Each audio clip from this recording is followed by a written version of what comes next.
आपका स्वागत है edu अचीवर्स प्लस में। तो आज हम रेशनल नंबर क्लास 8 ICSE का पार्ट 6 पढ़ने जा रहे हैं। अगर आपने अभी तक first second third fourth fifth नहीं देखा है तो मैं लिंक डिस्क्रिप्शन में दे दूंगा, आप जाकर देख लीजिएगा।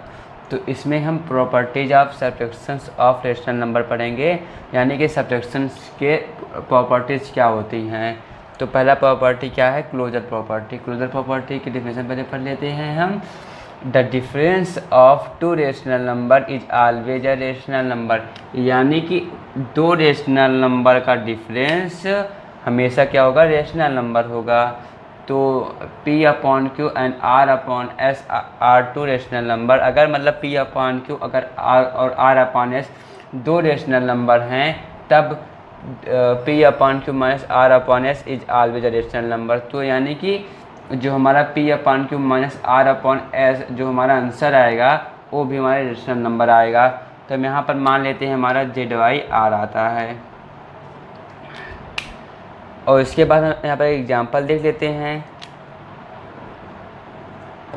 एग्जांपल हमारा है 7/14 माइनस 2/14 इज इक्वल टू 5/14, यानी कि 7/14 भी हमारा रेशनल नंबर, 2/14 भी हमारा रेशनल नंबर, और जो हमारा आंसर आया 5/14 ये भी हमारा रेशनल नंबर है। तो हम कह सकते हैं कि हाँ, ये जो हमारा प्रॉपर्टी है वो सही है कि दो रेशनल नंबर का डिफरेंस हमेशा रेशनल नंबर होगा। इसके बाद हम पढ़ते हैं, इसके बाद हम कम्यूटेटिव प्रॉपर्टी पढ़ते हैं। इसका प्रॉपर्टी है in subtractions the order of number can not be change, यानी कि जब हमारा माइनस होगा यानी सब्ट्रैक्शन होगा तब जो हमारा ऑर्डर ऑफ जो हमारे नंबर के ऑर्डर रहेंगे वो चेंज नहीं होंगे। तो जो हमारा P upon Q and R upon S are two rational number, then P upon Q minus R upon S is not equal to 0 R upon S minus P upon Q, यानी कि हमारे commutative property या जब दो rational number का difference दिया रहे तो जो उनका ऑर्डर रहेगा वो चेंज नहीं होगा। जैसे अगर हम ऑर्डर दिया गया है P अपॉन क्यू, जैसे हम देख सकते हैं P upon Q minus R upon S, तो हम इसको इसी के ऑर्डर में ऐड करेंगे, ना कि R upon S minus P upon Q.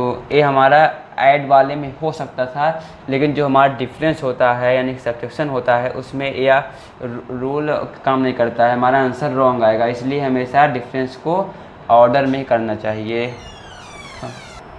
तो हम यहाँ पर एग्जांपल लेते हैं 7/2 minus 5/2 is not equal to 0 5/2 minus 7/2, यानी कि अगर हम जो हमारा ऑर्डर इस फॉर्म में है लेकिन अगर हम उसको इस फॉर्म में उल्टा कर देंगे तो हमारा आंसर सेम नहीं आएगा। इसको प्रूव करने के लिए हम यहाँ पर एग्जांपल लेते हैं। तो हमारे इसमें आएगा क्या कहते हैं 2/2 और इसमें आएगा -2/2। तो जो हमारा आंसर है वो सेम नहीं आया। लेकिन अगर इसी क्वेश्चन को अगर इस तरह दिया होता 7/2 minus 5/2 is equal to -5/2 plus 7/2, तो जो हमारा आंसर आता वो सेम आता। हमारा है the order of three number can not be change, यानी कि सब्ट्रैक्शंस में जो 3 ऑर्डर रेशनल नंबर के रहेंगे वो चेंज नहीं होंगे। तो अगर हमारा P upon Q R upon S and T upon B 3 rational number हैं, तो अगर वो ब्रैकेट में P upon Q minus R upon S और ब्रैकेट के बाद माइनस T अपॉन B के फॉर्म में दिया हुआ है, तो उसको हम P upon Q minus R upon S minus T upon B यानी कि ब्रैकेट में इस फॉर्म में नहीं कर सकते, हमारा आंसर रॉन्ग आ जाएगा। यानी कि एसोसिएटिव प्रॉपर्टी में जो 3 नंबर रहेगा वो जिस ऑर्डर में रहेगा हमको उसी ऑर्डर में उसको सॉल्व करना पड़ेगा, उसका ऑर्डर को हम चेंज नहीं कर सकते, चेंज करने पर आंसर रॉन्ग आएगा। हैं 7/2 माइनस 5/2 ब्रैकेट में -3/2 is not equal to 7/2 minus 5/2 minus 3/2। तो हमारा अगर इस ऑर्डर में दिया हुआ है क्वेश्चन, अगर हम इसको इस ऑर्डर में करेंगे तो जो हमारा आंसर आएगा वो अनइक्वल रहेगा, रॉन्ग रहेगा। तो आप देख सकते हैं जब हमने इसको सॉल्व किया तो हमारा -1/2 आया, और जब इसको सॉल्व किए तो 5/2 आया। तो जो हमारा आंसर आया 1 अनइक्वल आया है, इसलिए सब्ट्रैक्शन में जो ऑर्डर हमको दिया रहे उसी ऑर्डर में हमको उसको सजेशन करना चाहिए। फोर्थ पॉइंट है existence of right identify the role of zero, यानी कि इसमें हम राइट आइडेंटिफाई को देखते हैं जिसमें किसका रोल होता है जीरो का। तो for any rational number P upon Q, कोई भी rational number P upon Q के फॉर्म में है, वहाँ पर भी है P upon Q minus zero is equal to P upon Q. अगर जीरो को हम पी अपॉन क्यू से माइनस करेंगे तो जो हमारा आंसर आएगा वो पी अपॉन क्यू आएगा, लेकिन अगर हम पी अपॉन क्यू को जीरो से माइनस करेंगे तो जो हमारा आंसर आएगा वो माइनस पी अपॉन क्यू आएगा। तो therefore only right identify exist for subtractions of rational number, यानी कि जो राइट आइडेंटिफाई होता है, जो राइट साइड होता है वही एग्जिस्ट करता है सब्ट्रैक्शंस के लिए रेशनल नंबर से। यानी कि अगर हम जीरो को, अगर हमको किसी नंबर को जीरो से माइनस कराकर आंसर सेम लाना है तो हमको उसको राइट साइड रखना पड़ेगा। तो अब हम एक्सरसाइज करेंगे इस टॉपिक पर बेस्ड क्वेश्चन देखते हैं। तो हमको पहला टाइप क्वेश्चन दिए जाते हैं, prove that a minus B is not equal to B minus A.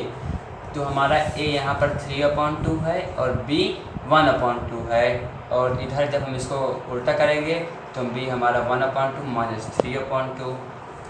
तो जब हम इसको सॉल्व करेंगे तो हमारे इधर आंसर आएगा, डिनोमिनेटर सेम है तो डायरेक्टली हम माइनस करेंगे, 3 माइनस 1 इज इक्वल टू 2, और यहाँ पर हमारा आ जाएगा 1 माइनस 2। तो जो हमारा आंसर आया वो अनइक्वल आया है। तो ये प्रूव हो गया कि LHS, यहाँ पर लिख देंगे LHS is not equal to RHS, उसके बाद हेंस प्रूव। अब अगले टाइप के क्वेश्चन दिए जाते हैं एसोसिएटिव प्रॉपर्टी पर टॉपिक पर, a minus B, a minus bracket में b minus C is equal to a minus B bracket में माइनस सी। तो एक इस ऑर्डर में एक इस ऑर्डर में, जब ऑर्डर चेंज है तो हमको प्रूव करना है कि जो हमारा आंसर आएगा वो अनइक्वल आएगा। तो इधर हम देख लेते हैं। तो सबसे पहले हमको ब्रेकर सॉल्व करना चाहिए, 7/10 माइनस ब्रेकर सॉल्व करेंगे तो हमारा 5 और 2 का एलसीएम क्या होगा, 10 होगा। और इसको क्या कहते हैं, डिनोमिनेटर हमारा 10 है, इसका जब एलसीएम लेंगे डिनोमिनेटर को 10 मानेंगे, ऐसे लाइन खींचकर उसके बाद जो हमारा पहला रेशनल नंबर रहेगा उसके डिनोमिनेटर को इससे डिवाइड कराएंगे। तो 5 × 10 यानी कि 10/5, तो हमारा 2 आएगा। तो जो हमारा क्वोशंट यानी 2 आया उसको इसके रेशनल नंबर के डिनोमिनेटर से मल्टीप्लाई कराएंगे, 2 × 16। अगर आपको प्लस करना नहीं आता हो तो आप हमारे पास सेकेंड वीडियो देख सकते हैं। उसके बाद माइनस, जब इसमें डिवाइड करेंगे 10/2 तो हमारा 5 आएगा, तो 5 × 6 = 30 नॉट इक्वल टू 7 और 10 और 5 का एलसीएम 10, डिनोमिनेटर सेम डायरेक्ट उतार देंगे 7, इसको डिवाइड कराने पर 5 × 10 2 × 8 = 16। इसका मैं आपको रूल बता दूंगा एक अलग से वीडियो में, -6/2। अब इधर सॉल्व करने पर आएगा हमारा 7/10 माइनस, इधर हमको सॉल्व करने पर क्या मिलेगा, 16 में से 30 गए तो 14 -14/10। तो जब ये माइनस बाहर आएगा हमारा तो प्लस में हो जाएगा, माइनस माइनस प्लस होता है क्योंकि इधर 10, तो 10 डिनोमिनेटर सेम डायरेक्टली ऐड हो जाएगा। 14 और 7 क्या होता है, 21। अब इधर हम देख लेते हैं, अनइक्वल का साइन आपको सबसे लास्ट में लगाना चाहिए, इसको ऐसे मतलब लगा सकते हैं अगर आप सामने सामने कर रहे हैं तो इधर सॉल्व करने का हमारा क्या है, 7 - 16 तो 9 -9 की नेगेटिव की पावर ज़्यादा है, 10 -6/2। तो एलसीएम हमारा क्या है, माइनस करने पर -9/10 आएगा, क्योंकि जो अगर 7 - 16 करेंगे तो माइनस होगा क्योंकि माइनस का साइन है ही, और हमारे माइनस का पावर ज़्यादा है तो -9 हो जाएगा। तो -9/10 और -2, इसको हम इसे लिख देते हैं यहाँ पर -9/2 -6/2 सॉरी। इसका जो एलसीएम होगा 10 आएगा, डिनोमिनेटर सेम, डायरेक्ट उतार लेंगे -9, इसका डिवाइड कराएंगे तो 5 आएगा, 10/2 5 और 5 इज 30, माइनस प्लस -39/10। तो इधर हमारा 21/10 आया, इधर -39/10 आया। तो हमारा जो आंसर है वो अनइक्वल है, तो हम लिख देंगे आखिरी में LHS is not equal to RHS, hence prove. अब हम इससे अगली वीडियो में कुछ और क्वेश्चन देखेंगे। तो अगर आपको समझ में आया हो तो आप हमारे चैनल को सब्सक्राइब करें और बेल आइकन दबाना ना भूलें। Thank you. Sum of two rational number is -3/5, यानी कि दो रेशनल नंबर का जो सम है वो -3/5 है, जिसमें कि वन रेशनल नंबर -9/20 है और हमको फाइंड करना है अदर रेशनल नंबर। तो हम स्टेटमेंट लिख लेते हैं पहले। The sum of two rational number is equal to -3/5, one rational number is -9/20, और जो अदर रेशनल नंबर है वो हमको पता नहीं, तो हम क्या कहेंगे, let the other rational number be x/x ले लेंगे। लेकिन अब हम रेशनल नंबर का चैप्टर पढ़ रहे हैं तो हमको रेशनल नंबर p/q के फॉर्म में होता है, तो हम x को x/1 के भी फॉर्म में लिख सकते हैं, क्योंकि अगर हम 1 से डिवाइड कराएंगे तो हमारा x ही आ जाएगा। तो इसको हम x/1 लिख लेते हैं, या आप x भी लिख सकते हैं, कोई दिक्कत नहीं है। लेकिन अगर आप x/1 लिखेंगे तो ज़्यादा सही रहेगा, क्योंकि आप अभी रेशनल नंबर का चैप्टर पढ़ रहे हैं और वो उस फॉर्म में होता है। अब इसके बाद दोनों का सम -3/5 है, तो हम इन दोनों को ऐड करेंगे, x/1 प्लस -9/20, साइन अपोजिट है इसलिए हम लेकर लगा देंगे, तो 3 मल्टीप्लाई हमारा होगा, या ज़रूरी होता है आप लगाना चाहे ना लगाए कोई दिक्कत नहीं है, लेकिन लगाना चाहिए। अब इधर हमारा क्या कहेंगे, हमारा माइनस हो जाएगा, क्योंकि जब ब्रैकेट से ये आएगा प्लस माइनस माइनस होता है, तो इधर हमारा माइनस हो जाएगा, या प्लस लिख रहे कोई दिक्कत नहीं। अब आगे कर लेते हैं हम।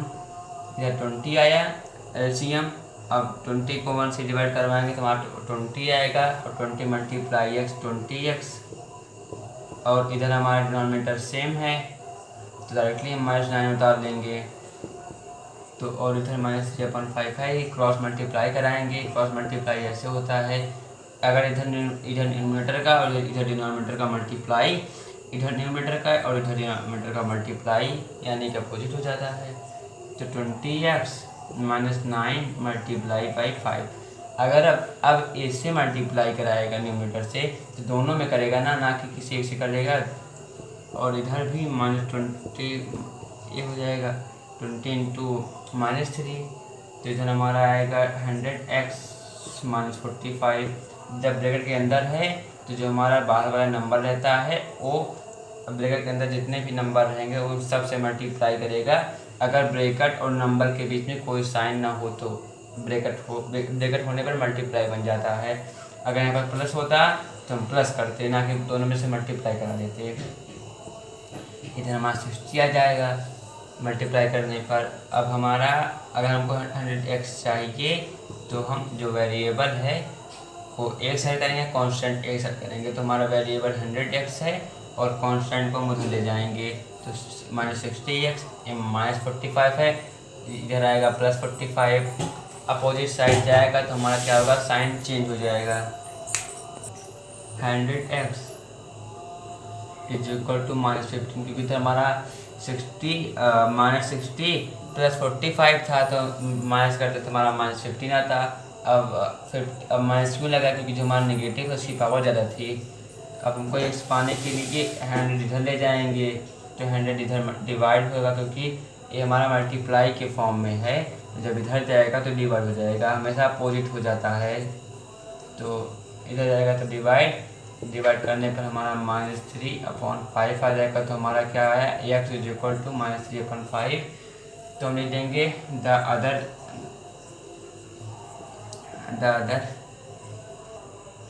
सॉरी हमने वहाँ पर गलती से 5 लिख दी, हमारा 20 होगा, क्योंकि जब 5 डिवाइड होगा तो हमारा 20 आ जाएगा। 5 डिवाइड करेंगे 15 तो 3, 5 इधर 15, और 100 को डिवाइड करवाएंगे तो हमारा 20 आएगा। तो हमारा -3/20 the other rational number is -3/20 हो जाएगा। अगर आपको उसको चेक करना हो तो चेक कर सकते हैं। -3/20 हमारा अदर रेशनल नंबर है। इसको हम वन रेशनल नंबर से ऐड कराएंगे तो डिनोमिनेटर सेम डायरेक्टली ऐड हो जाएगा। -3 -9 प्लस माइनस दोनों माइनस माइनस है तो प्लस 12/20 माइनस लगेगा। अब दोनों आपस में कर जाएंगे 4 से तो -3/5 आएगा और दोनों का सम हमारा -3/5 है। तो आज की इतना ही। अब हम अगले वीडियो पार्ट 7 में पढ़ेंगे। तो अगर आपको समझ में आया आप मेरे चैनल को सब्सक्राइब करें। Thank you.